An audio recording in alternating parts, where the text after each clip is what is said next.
हम आपको कक्षा 12 फिजिक्स चैप्टर प्रत्यावर्ती का प्रश्न नंबर 4वां सिखाएंगे। प्रश्न में लिखा है एक प्रत्यावर्ती धारा की समीकरण I बराबर 4 sin 100 पाई t माइनस थीटा है। एम्पियर है, धारा का आवर्त काल ज्ञात कीजिए। ठीक है, मतलब आपको आवर्त काल ज्ञात करना है। तो हमने क्वेश्चन पढ़ लिया और पढ़ने के बाद हमने लिखा कि दिया गया है, क्या दिया गया है, हमें आवर्त काल दिया गया है। तो सबसे पहले हमने लिखा कि प्रश्न नंबर 4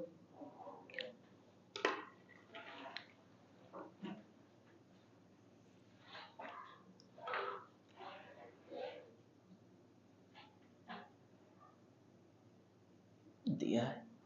क्या दिया गया है? I बराबर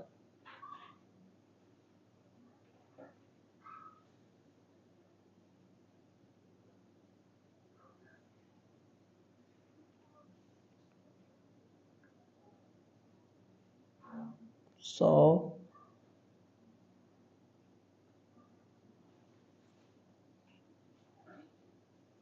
ये दे रखा है। ठीक है, तो ये हमें क्वेश्चन में दे रखा है। तो सबसे पहले हम इसकी तुलना करेंगे। ठीक है, कि तुलना, ठीक है, और किससे करेंगे? इस समीकरण से हम तुलना करेंगे। I नॉट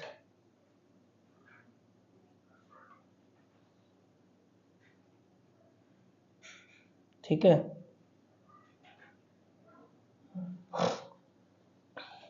से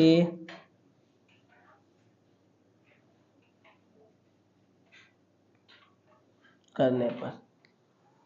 ठीक है, तो सबसे पहले क्या करेंगे, इसकी हम तुलना करेंगे। अब तुलना कैसे की जाती है, देखो ये देखो कि किसके सामने क्या लिखा है। साइन लिखा है, साइन लिखा है। I नॉट के सामने क्या लिखा है? ये 4 लिखा है, तो आप लिखो 4। ठीक है भाई, इसके सामने यही तो लिखा, तो I नॉट का मान यही हो गया 4 एम्पियर। ठीक है, अच्छा अब देखो यहाँ पे T लिखा है, यहाँ पे भी T लिखा है, तो मतलब ओमेगा का मान कितना हो गया?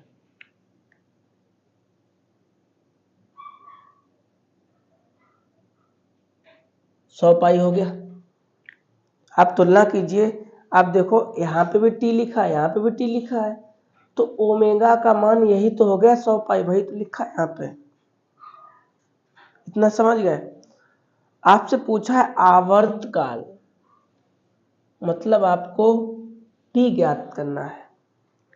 ठीक है, इतनी बातें समझ में आ गई होंगी आपके। तो सूत्र होता है आपका, क्या सूत्र होता है? बराबर 2 पाई अपान T, ये आपका सूत्र होता है। हमें चाहिए क्या है? हमें चाहिए आवर्त काल है। तो हम बदल लें, इसको इसके पास भेज दें और इसकी जगह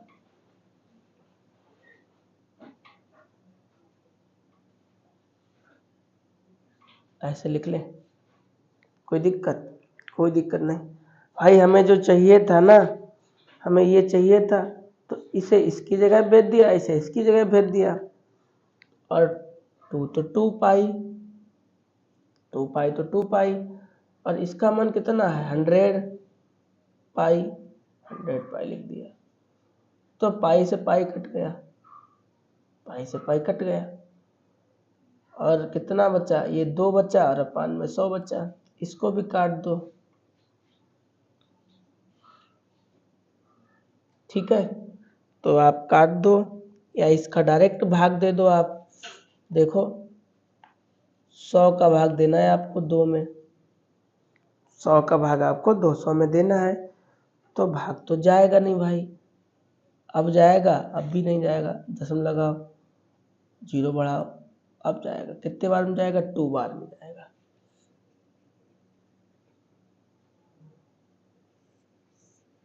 ठीक है, मात्र 2 सेकंड। तो इस तरह से आपका ये 4 नंबर का प्रश्न लग गया। ठीक है, तो मिलेंगे प्रश्न नंबर आपको 5 के साथ में। तब तक आप फेयर कॉपी में 4 नंबर का क्वेश्चन करिएगा। 5 नंबर का क्वेश्चन अगली वीडियो में आपको बताएंगे। ठीक है।